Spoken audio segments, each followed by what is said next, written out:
August 31st, 1987.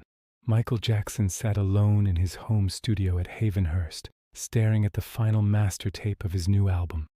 7 years of work, $25 million spent, the most expensive album ever made. Tomorrow, Bad would be released to the world, and Michael was terrified, not because the album was bad, it wasn't, but because it had to follow Thriller, and Thriller was immortal. Let's establish the impossible situation Michael Jackson faced. November 30th, 1982, Thriller was released. Within a year, it became the best-selling album of all time, a record it still holds today. 70 million copies sold worldwide, 7 top 10 singles, 8 Grammy Awards, 14 weeks at #1. Thriller wasn't just an album, it was a cultural earthquake that reshaped the entire music industry. Michael Jackson had achieved something no artist had done before, and something no artist could do again. He had created perfection, and now he had to top it. The pressure was unimaginable. Record label executives at Epic Records were clear. Give us another Thriller. Radio stations expected Thriller 2.0. Fans demanded more of the same. But Michael Jackson had never been interested in repetition. He wanted evolution. He wanted to push boundaries. He wanted to make music that scared people. Thus began the creation of Bad, an album that would take 5 years, consume Michael's life, and nearly destroy him in the process. 1982-1987, The Bad Sessions. Michael worked with Quincy Jones again, the legendary producer who had helmed Off the Wall in Thriller. But this time, the dynamic was different. Michael was no longer the eager student. He was the king of pop, and he had opinions, strong opinions. Michael wanted Bad to be darker, grittier, more aggressive. He was tired of being seen as the safe pop star, the one parents let their kids listen to. He wanted edge. He wanted to prove he wasn't just a singer. He was an artist with something to say. The title track, Bad, was Michael's declaration of intent. The lyrics were confrontational. Your butt is mine. The choreography featured leather, buckles, chains, a far cry from the red jacket of Thriller. Michael wasn't asking for approval anymore. He was demanding respect. But creating Bad was torture. Michael's perfectionism, already legendary during Thriller, reached pathological levels. He would record vocals for 12 hours straight, then listen back and declare them unusable. He'd redo entire songs because one note felt slightly off.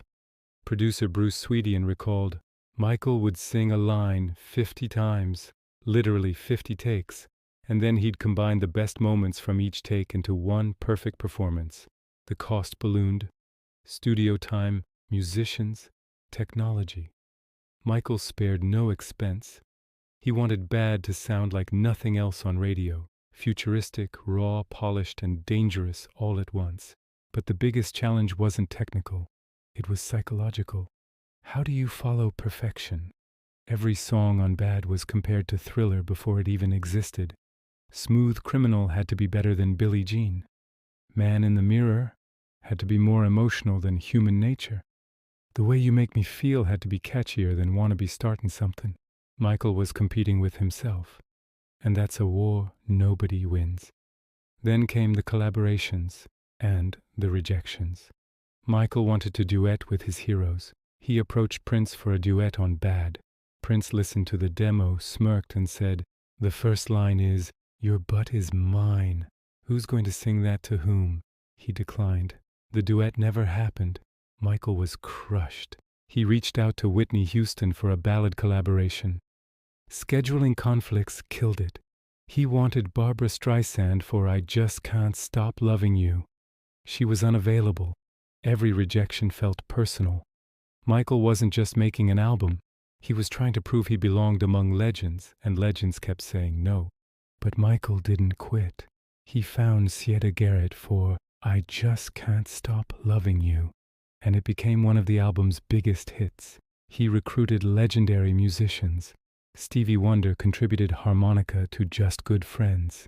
The Andre Crouch Choir elevated Man in the Mirror into a gospel masterpiece. Michael turned obstacles into opportunities. Yet doubt haunted him.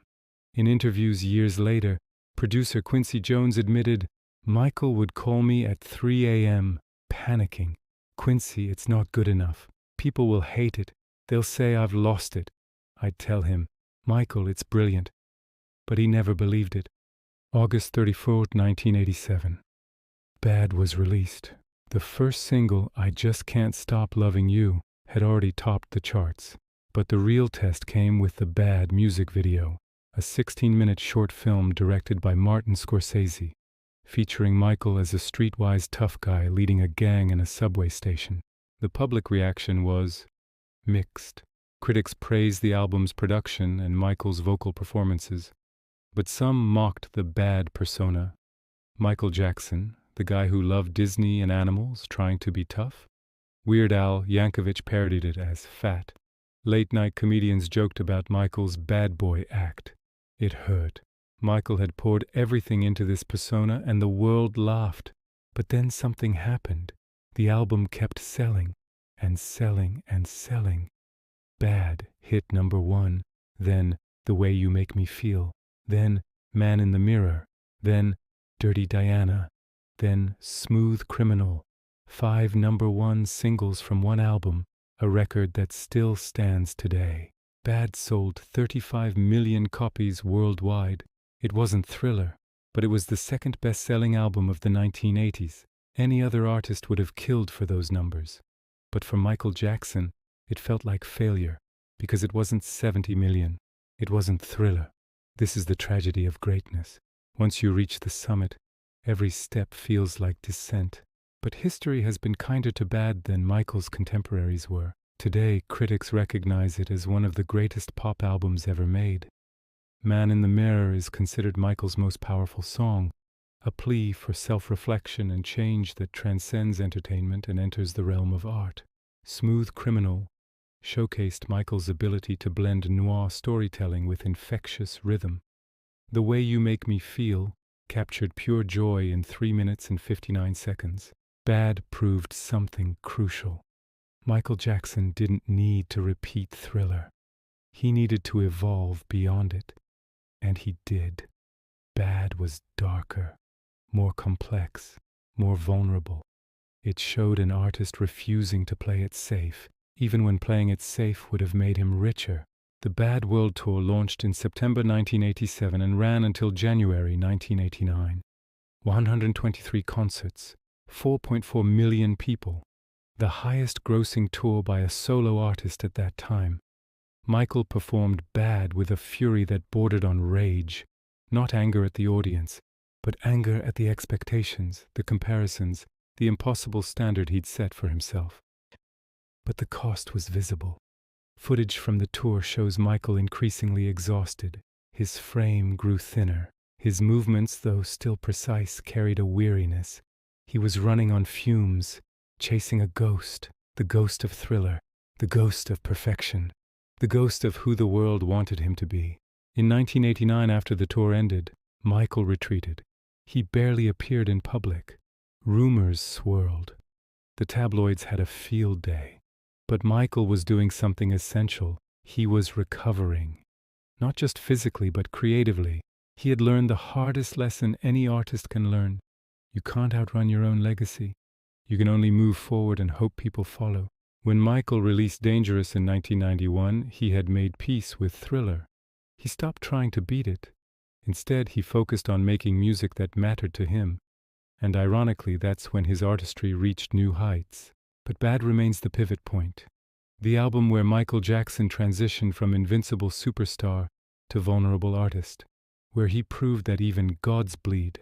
Where he showed that the pressure to be perfect can break you, but it can also forge you into something stronger. June 25, 2009. Michael Jackson died.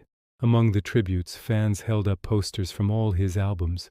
But Bad posters appeared more than any other, except Thriller, because people understood finally what Michael had been trying to do. He hadn't failed. He had dared. Bad wasn't Thriller. And that's exactly what made it great. Because Thriller was about achieving the impossible. Bad was about surviving it. And in the end, that might be the harder feat.